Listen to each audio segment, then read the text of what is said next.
All right, so we are going to wrap this up with pre-show marketing. So now we've got the show all set up. You've got your booth space, you've got your communication, you've got your goals, you get your leads, you're doing your follow-up, everything's working well.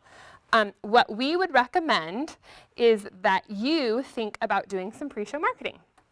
So if you have your own database of people that you talk to, you might think about sending a personal letter or direct mail piece to them. You might think about sending them an email blast, and in this information you would want to tell them, hey, I'm going to be at the home show. You know, I'm going to be there, I'm going to be sampling my product, or we're going to have this great show going on, or great special going on.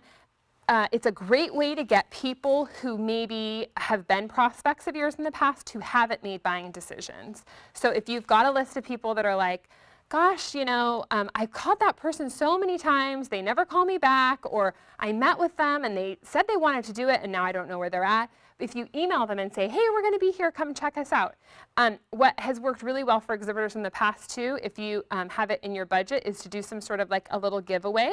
So maybe you send them a letter and say, hey, if you bring this letter with you to the show, you can get a free goodie. Or, you know, like maybe it's a free something, you know, tchotchke type thing. Obviously you want to make it something that's relatively of value. Maybe you have, you know, coffee mugs, or you have, you know, special highlighter pens or something, but that they get a free gift for coming and visiting you at the show. And people really do like all of those little things. I mean, they're fun, and if you've got something creative. So invite your past customers and your prospects to come.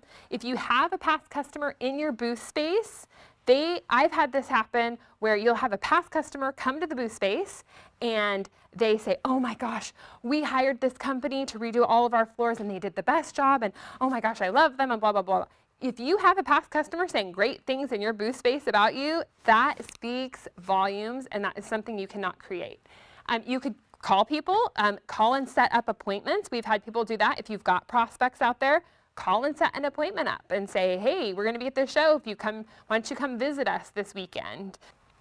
You can also do like some sort of a printed invitation to some sort of a hospitality gathering. So let's say maybe at the show you decide you want to invite people to an open house or a party that you're doing afterwards. You could use the show for that. So you could send them the invite that says, hey, come to the home show or come to this gathering that we're doing.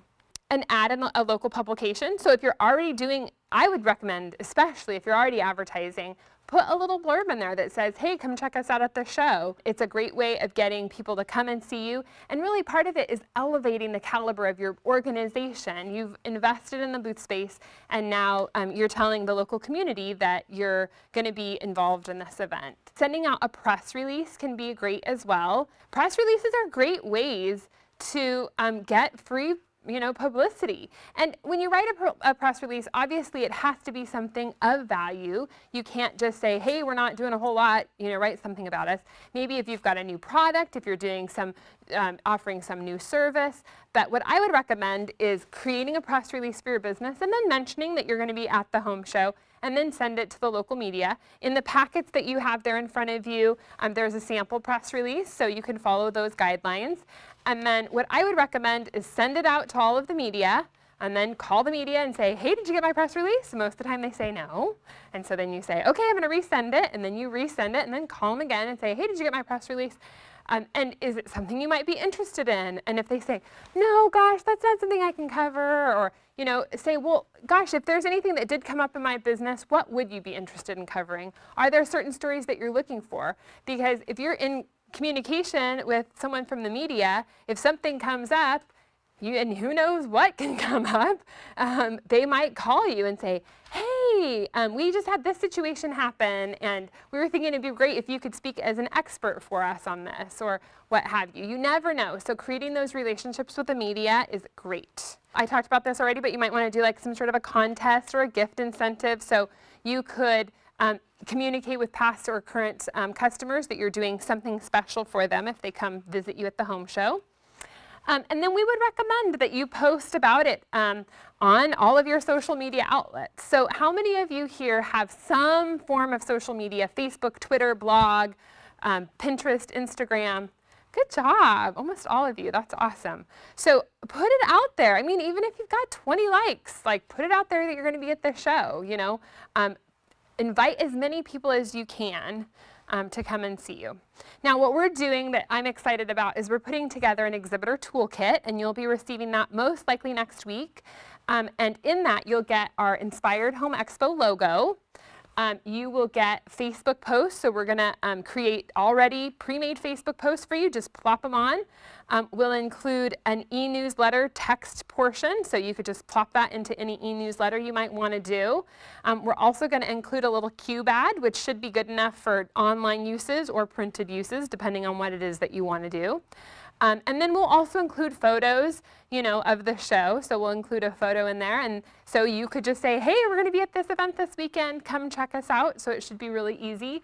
And then we'd like to invite all of you to like us and follow us on our social media outlets. So Facebook, Twitter, Pinterest, Instagram are all great. And we would invite you to like us on all of those. And then we also have a blog if you want to follow us on our blog. And what we're all learning about social media is the more connections and interactions that we have, the stronger it makes everyone. So all of our businesses get strengthened when we like and communicate with each other on the internet. I would also recommend putting a link on your website. So part of the reason we'll include that logo for you is you can put the logo on your site and say, hey, we're going to be at this event, and cross-link it back to our site. So as many of those outreach options as you're able to do will just help everyone grow. Here are some quick ideas of things that people had done in the past. Green Goods in San Luis Obispo sent this e-newsletter out, which was great, you know, asking everyone to come and visit them at their booth space. This was Addison Landscapes, and they highlighted their upcoming events, and one of them was the San Luis Obispo Home Show. And then I thought that this was pretty creative. This was Sentinel Security. I actually have another business that we use Sentinel Security for, and so in their bill stuffer, they put this in that they were going to be at the show. So there are lots of ways for you to connect to your current and past customers and let them know what you're doing, and so I would invite you to do all of that. There are some other great partnership marketing opportunities at the show. Research does prove that people need to hear about you 5 to 7 times before they make a buying decision. And so it's great to get your logo out there in as many ways as possible before the event and at the event. So if you're interested in those, come see one of us. Well, thank you guys all so much for being here. Obviously, we have changed our name to the Inspired Home Expos, and part of the reason we picked the inspiration as our name is because it's really important to us that we're inspiring the homeowners that come through our events to get those projects accomplished, but it's also really important to us that we're inspiring business owners to reach your goals and to come up with creative, fun ways of doing that every day.